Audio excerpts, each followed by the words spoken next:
Welcome back to Big TV Digital Exclusive. Big breaking news చూస్తున్నాం. Pastor Praveen పగడాల ఇది వింటేనే సంచలనంగా మారిన కేసు అని కూడా చెప్తున్నారు. అసలు దీనిపైన ఇంకా క్లారిటీ రావట్లేదు. చనిపోవడానికి కారణం ఏంటి? ఇది హత్య లేదంటే ఇంకా ఎవరైనా దాడి చేశారా అని పలు అనుమానాలు కూడా బయటకు వ్యక్తమవుతున్నాయి. ఎస్, పాస్టర్ ప్రవీణ్ పగడాల మృతికి కారణంపై అస్సలు క్లారిటీ రావడం లేదంటున్నారు. అంతేకాకుండా సీసీటీవీ ఫుటేజ్ లో స్పష్టత కూడా ఎటువంటి స్థాయిలో కూడా కనిపించడం లేదు. సీసీటీవీలో ఉండేది ఒకటి, పోలీసులు చెప్పేది ఒకటి, డాక్టర్స్ చెప్పేది మరొకటి. అసలు ఏది నమ్మాలి అని కూడా క్రైస్తవ సంఘాలు ప్రశ్నిస్తున్నాయి. సీసీటీవీ ఫుటేజ్ లో యాక్సిడెంట్ గానే ఉన్నా కూడా బుల్లెట్ కి ఎవరైనా ఢీ కొట్టారా అనే అనుమానాలు వ్యక్తమవుతున్నాయి.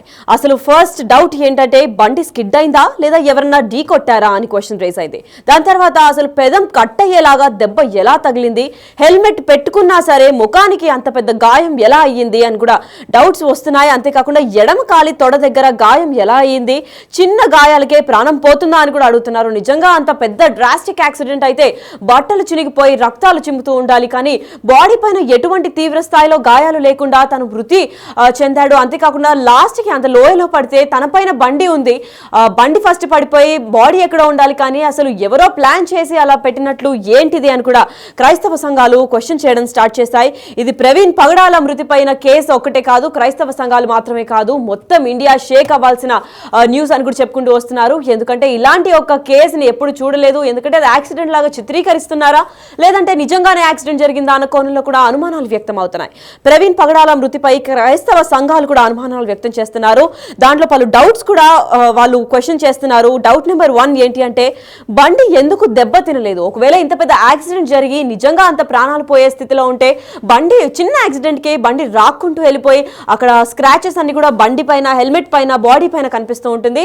అలాంటి ఇంత పెద్ద మేజర్ యాక్సిడెంట్ లో ప్రాణాలు పోయింది ప్రవీణ్ పగడాల పాస్టర్ కి అయినప్పటికీ కూడా బండికి ఎటువంటి గాయాలు లేకుండా నీట్ గానే ఉంది అని అంటే ఇది ఖచ్చితంగా అనుమానంలోకి తీసుకోవాల్సిన, అసలు ఖచ్చితంగా ఇన్వెస్టిగేట్ చేయాలి అని కూడా క్రైస్తవ సంఘాలు ప్రశ్నిస్తున్నాయి. అదే సెకండ్ డౌట్ ఏంటి అంటే, దుస్తులు ఎందుకు చినిగిపోలేదు? నిజంగా యాక్సిడెంట్ అయితే చిన్న గాయం అయితేనే ప్యాంట్ లేదా షర్ట్ అసలు గాయం జరిగిన చోట అంటే విచ్చలవిడిగా చినిగిపోతూ ఉంటాయి. రోడ్ ఎంత రఫ్ గా ఉంటుందో తెలుసు, పైగా సైలెన్సర్ ఒకవేళ తన పైన పడితే ఆ హీట్ కే క్లాత్ ఎంత స్ట్రాంగ్ క్లాత్ వేసుకున్నా కానీ అది కాలిపోతుంది. అలాంటివి ఏమీ జరగకుండా బట్టలు ఉన్నవి ఉన్నట్లుగానే ఉన్నాయి, దెబ్బలు లోపలయ్యాయి కానీ బ్లడ్ అంతా బయటకు చిమ్ముతుంది. అసలు ఏంటి, ఏ కోణంలో ఈ కేసుని దర్యాప్తు చేయాలో కూడా అర్థం కాని పొజిషన్ అయితే కనిపిస్తోంది.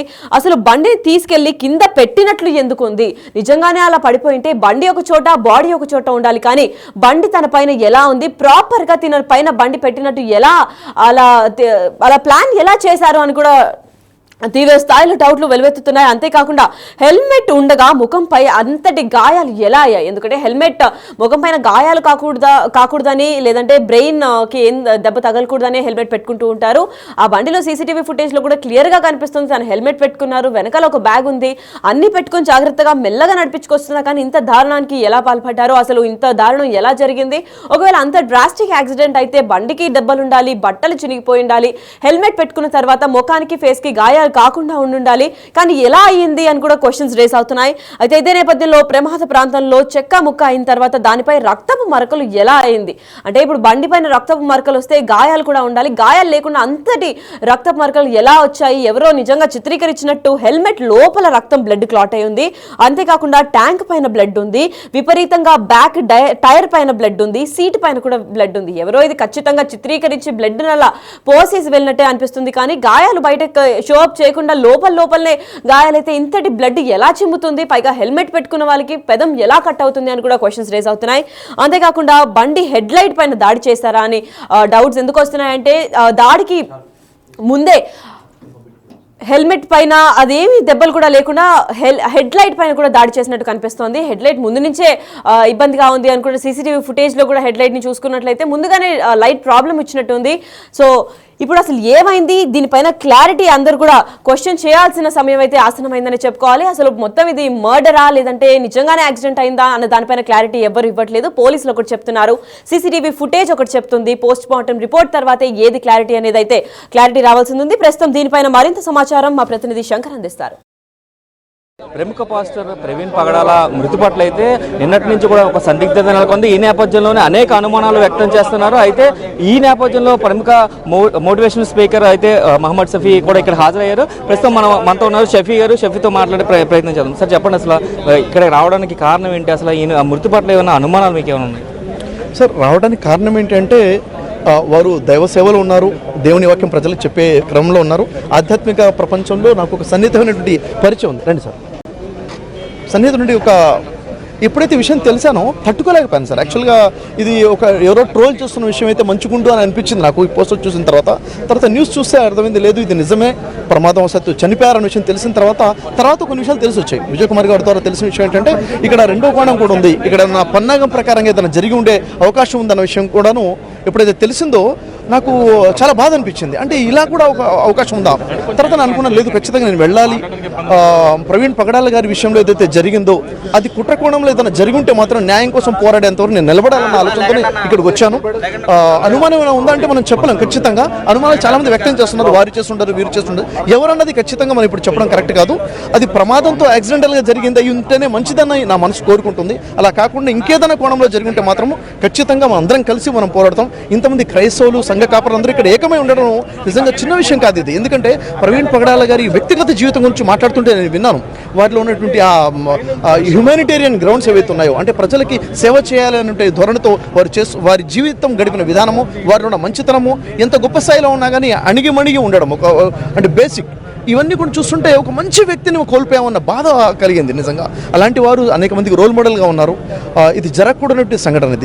ఇది జరగడం చాలా బాధాకరమైన విషయము. ఇప్పుడు పోస్ట్ మార్టం రిపోర్ట్ కోసం ఏదైతే ఎదురు చూస్తున్నామో అది ఒక యాక్సిడెంట్ అయ్యి ఉంటే తెలిస్తే అది దైవచిత్తం అని మనం తెలుసుకోవచ్చు.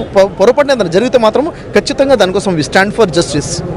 ఓకే సార్, మీరు చెప్పండి, నిన్న ఉదయం నుంచి కూడా మీరు పోరాటం చేస్తున్నారు. అసలు నిన్న ఉదయం నుంచి కూడా పలు అనుమానాలు వ్యక్తం చేస్తున్నారు. అసలు ఏమనుకుంటున్నారు ఫైనల్గా? అంటే మేమేమనుకున్న brother, actually post mortem report వచ్చిన తర్వాత ఏదైనా ఫైనల్గా మాట్లాడగలం. అంటే అన్ని కోణాల్లో పరిశీలించి చూస్తే కనుక ఏదో మిస్టేక్ అయితే నాకు అనిపిస్తుంది, సంథింగ్ రాంగ్ అనిపిస్తుంది. ఆయన బైక్లో రావడం అనేది, తర్వాత ఆ బైక్ హెడ్ లైట్ ఎందుకు పనిచేయలేదు, అది ముందే పగిలిపోయిందని చాలామంది చెప్తున్నారు మా వాళ్ళు. ఆ తర్వాత పోలీసులు ఒక వీడియో ఇచ్చారు, రాత్రి చూసాం. ఆ వీడియోలో ఆయన రావడం, దాన్ని ఒక కారు ఆయన క్రాస్ చేయటం, ఒక పొగ లేచిందని చెప్తున్నారు. ఆయన రావడం ఆ వీడియోలో లేదు. ఆ క్రాస్ చేసింది ఏమో మాకు కనబడట్లేదు క్లియర్గా. నేను పెద్ద బిగ్ స్క్రీన్ మీద రాత్రి ఒక బిగ్ స్క్రీన్ మీద ఇంట్లో నేను దాన్ని జూమ్ చేసుకుని మరీ చాలాసేపు చూసా. సో ఎంతసేపు చూసినా కూడా నాకు అందులో పొగలేవడం అంటున్నారు, తర్వాత అందులో వచ్చాడు అంటున్నారు తప్ప అది క్లారిటీ లేదు అక్కడ. రెండోది, ఒక ఫోటో మీకు చూపిస్తాను చూడండి. ఈ ఫోటోలో ఆయన మీద బైక్ ఉంది, మీరు కవర్ చేసుకోవచ్చు దీన్ని. ఆయన మీద బైక్ ఉంది. మా నేను వెంటనే పంపించాను అక్కడికి పొద్దునే. ఆయన మీద ఉంది, చూసారా బైక్? ఒకవేళ ఒక జూమ్లో చూసుకోండి. అదే నేను బిగ్ స్క్రీన్ చూపిస్తున్నాను చూడండి. ఆయన మీద ఉంది బైక్. ఇక రెండో ఫోటో చూపిస్తాను మీకు. ఇది నిన్న పొద్దున్న మేము గ్యాదర్ చేసినవి. ఇలా చూడండి, ఇందులో కూడా ఆయన మీద బైక్ ఉంది. చూడండి ఏమండి. అంటే ఇప్పుడు ఒక యాక్సిడెంట్ జరిగినప్పుడు బైక్ ఇలా మీద పడే ఛాన్సెస్ చాలా అసలు జరగవు. ఒకవేళ వేగంగా వచ్చి అందులో పడిపోతే, అంత దుమ్ము లేచిపోతే బైక్ చాలా దూరం పడిపోవాలి, మనిషి ఎక్కడో పడిపోవాలి, ఒళ్ళంతా దెబ్బలు తగలాలి, ఒళ్ళంతా గీతలు పడాలి, దెబ్బలు తగలాలి. కానీ ఎక్కడ దెబ్బలు లేవు, ఎక్కడ గీతలు లేవు. ఆయన మీద ఉంది. బండి అసలు ఏం ప్రాబ్లం లేదు. బండి కూడా ఒకసారి చూడొచ్చు. నేను ఆ ప్లేస్కి వెళ్ళి బండి చాలా జాగ్రత్త. కానీ హెల్మెట్ లోపల బ్లడ్ క్లాట్ అయి ఉంది. హెల్మెట్ ఏం పాడవలేదు చూడండి. హెల్మెట్ అంతా యాజ్ ఇట్ ఈజ్ బాగుంది. రెండోది బైక్ చూడండి, బైక్ ఎంత నీట్గా ఉందో చూడండి. అసలు ఏ ఇబ్బంది లేదు బైక్కి.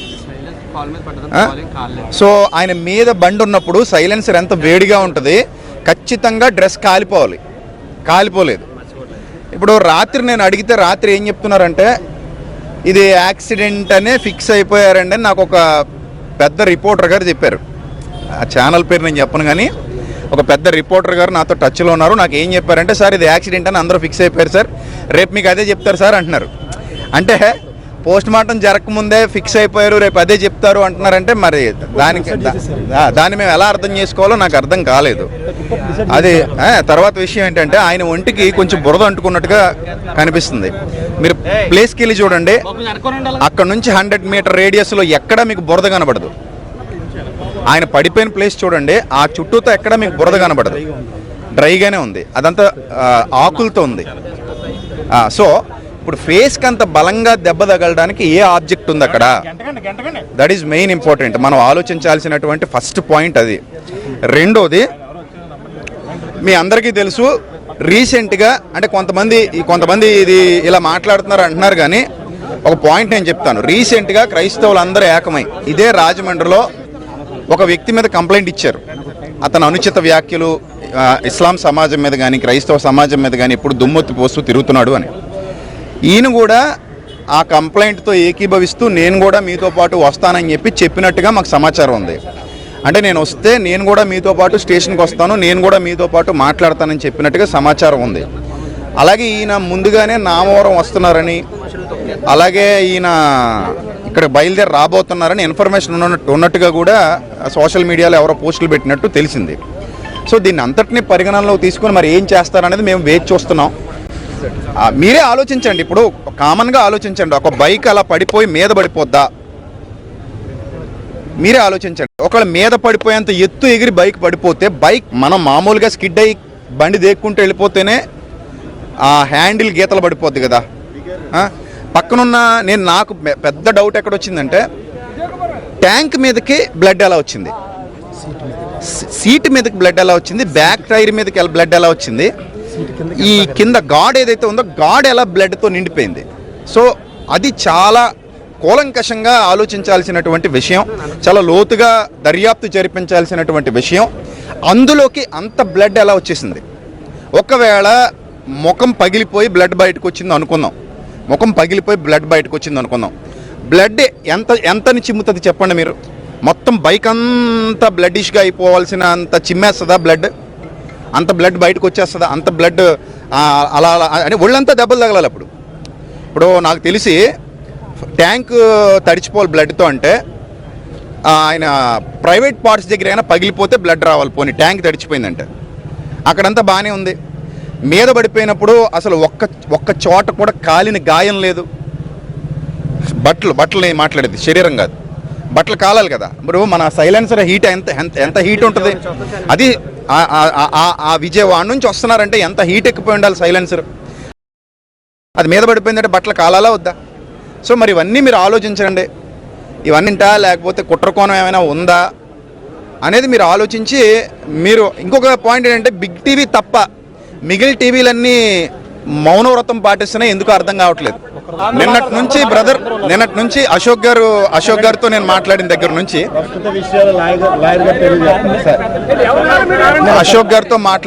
నుంచి బిగ్ టీవీ తప్ప ఇక ఏ టీవీ కవర్ చేయలేదు, న్యూస్ రావట్లేదు.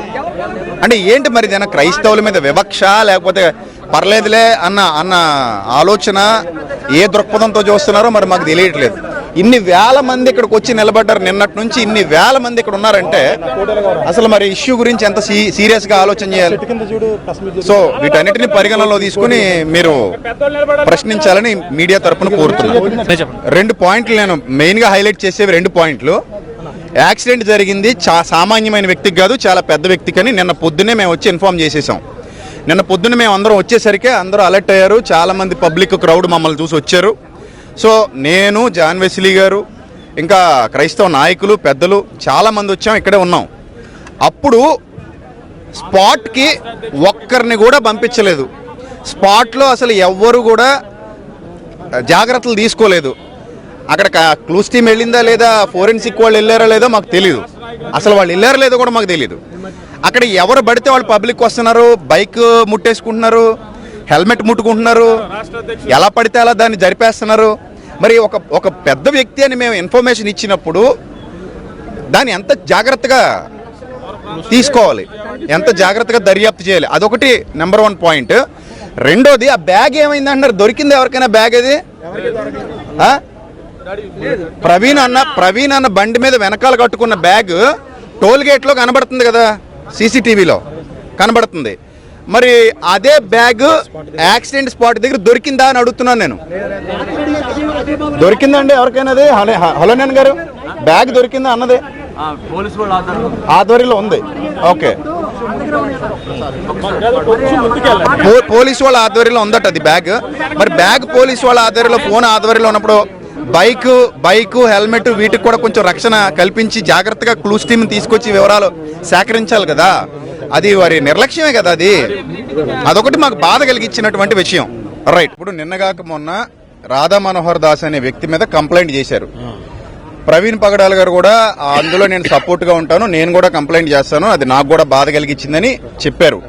సో ఆయన వచ్చిన తర్వాత హలోనన్ గారు వీళ్ళందరితో పెద్దలతో మాట్లాడి ఈ విషయం మీద చర్య తీసుకోవాలని అడుగుదామని చెప్పేసి ఆయన కూడా వన్ ఆఫ్ ద మెంబర్ అయ్యారు.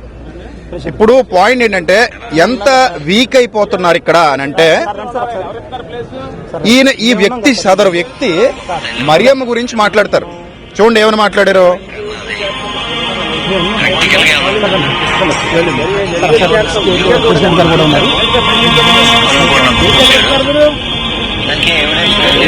ఇప్పుడు ఏమంటాడంటే ఈయన, ఈ వీడియో మీకు పంపించేస్తాను నేను. ఈయన ఇందులో ఏం మాట్లాడతాడంటే, మరియమ్మ అనే ఆవిడ ఎవరితోనో వ్యభిచారం చేసి యేసుక్రీస్తుని కన్నది, అందుకే ఆవిడ ఎప్పుడు యేసుప్రభు తల్లి అని చెప్పుకోలేదు. ఎలా చెప్పుకుంటాడండి? పరువు తీసి పాడేసింది, ఎవడ కన్నదో తెలియదు అన్నట్టుగా వాగాడు. ఇప్పుడు ఎంత ధైర్యం లేకపోతే ఇంత చండాలంగా పబ్లిక్ లో మాట్లాడేస్తారండి, నాకు అర్థం కాదు. ఇక్కడ ఇస్లాం వారు ఉన్నారు, మరియమ్మని వాళ్ళు కూడా గౌరవిస్తారు. ఏమంటే ఇస్లాంలో కూడా, ఖురాన్లో కూడా మరియం గారి గురించి వ్రాయబడింది. సో ఒక మరియం అనే ఒక స్త్రీమూర్తి గురించి మాట్లాడితే ఇద్దరు మనోభావాలు దెబ్బతింటాయి కదా, అది కూడా ఆలోచన చేయాలి కదా. అంటే ఆ విషయం ఇంత పబ్లిక్ గా మాట్లాడుతున్నారంటే దీన్ని బట్టి మీరు అర్థం చేసుకోండి క్రైస్తవుల వాల్యూ రెండు తెలుగు రాష్ట్రాల్లో ఏ స్థాయిలో ఉందో మీరు అర్థం చేసుకోవచ్చు. ఇదే సంఘటన తమిళనాడులో జరిగితే తమిళనాడులో ఎలా ఉంటుందో అక్కడ పాస్టర్స్ మాకు ఫోన్ చేస్తున్నారు, కేరళ నుంచి పాస్టర్స్ మాకు ఫోన్ చేస్తున్నారు. ఏమండి ఇక్కడ ఇంత దుర్మార్గంగా మాట్లాడే అవకాశాలు ఉండవు అని చెప్తున్నారు వాళ్ళు. కానీ ఇక్కడ చూడండి ఎంత పబ్లిక్ గా ఇలాంటి స్టేట్మెంట్లు ఇస్తున్నారు. దీన్ని బట్టి మీరు ఆలోచన చేయండి క్రైస్తవులకు ఏ రీతిలో న్యాయం జరుగుతుందో. అయితే ఈ పాస్టర్ ప్రవీణ్ పగడాల మృతికి కారణంపై రాని ఇంకా క్లారిటీ అయితే కనిపించడం లేదు. సీసీటీవీ ఫుటేజ్ లో లేని స్పష్టత అయితే కనిపిస్తోంది. సీసీటీవీ ఫుటేజ్ లో యాక్సిడెంట్ గానే ఉన్నా కూడా అక్కడ బుల్లెట్ ఎవరినైనా ఢీ కొట్టిందా అనే అనుమానాలు కూడా వ్యక్తమవుతున్నాయి. బండి స్కిడ్ అయిందా లేదా ఎవరన్నా దీన్ని ఢీ కొట్టారా, ఒకవేళ హెల్మెట్ పెట్టుకున్నా కూడా ముఖానికి ఎంతటి గాయాలు ఎలా అయ్యాయి, పెదం కట్టయి దెబ్బ ఎలా తగిలింది అని కూడా పలు అనుమానాలు ఇంకా క్వశ్చన్స్ కూడా రేస్ అవుతున్నాయి. అయితే ఎడమ కాలి తొడ దగ్గర కూడా గాయమైనట్టు తెలుస్తోంది. చిన్న గాయాలకే ప్రాణం పోతుందా అని కూడా క్రైస్తవ సంఘాలన్నీ కూడా క్వశ్చన్స్ రేస్ చేస్తున్నాయి. అయితే పోస్ట్ మార్టం పూర్తయిన తర్వాతే కానీ అసలు క్లారిటీ వచ్చే సమస్య కనిపిస్తోంది అని కూడా చెప్పుకుంటూ వచ్చారు. పోలీసులు ఒకటి చెప్తున్నారు, డాక్టర్స్ ఒకటి చెప్తున్నారు, క్రైస్తవ సంఘాలు ఒకటి చెప్తున్నాయి. సీసీటీవీ ఫుటేజ్ లో మరొకలాగుంది, ఏది నిజం అని నమ్మేలా కనిపించడం లేదు. సో పోస్ట్ మార్టం వచ్చిన తర్వాతే ఒక క్లారిటీ వచ్చే నేపథ్యం అయితే కనిపిస్తోంది.